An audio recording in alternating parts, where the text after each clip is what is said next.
नाही, मी शनिवारी पत्र लिहिलं होतं खरगे कमिटीला की मला त्यांच्या पुढे डिपोज करण्याची म्हणजे सगळ्या गोष्टी मांडण्याची परवानगी द्यावी.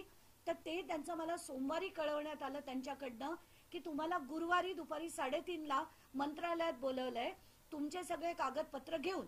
तर म्हणून माझे सगळे कागदपत्र, माझं रिटर्न सबमिशन आणि माझ्या मागण्या घेऊन मी उद्या दुपारी 3:30 वाजता मंत्रालयात जाणार. इनडायरेक्टली कलेक्टर देखील या सर्व प्रकरणामध्ये इन्व्हॉल्व आहेत का असं वाटतं का? मला 110% वाटतंय की कलेक्टर सुद्धा त्याच्यात इन्व्हॉल्ड आहेत.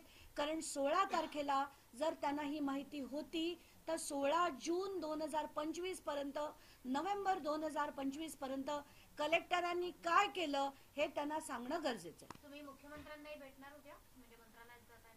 नाही, आत्ताच्या घटकेला माझा तसा काही प्लॅन नाही. ते तिथे असतील तर नक्कीच त्यांची वेळ घेऊन मी त्यांना भेटेन. नवाब मलिकांवरती जे मनी लॉन्ड्रिंगचे आरोप झालेले होते त्याच्यावर मला काहीच माहित नाही, मी बोलणार नाही. धन्यवाद.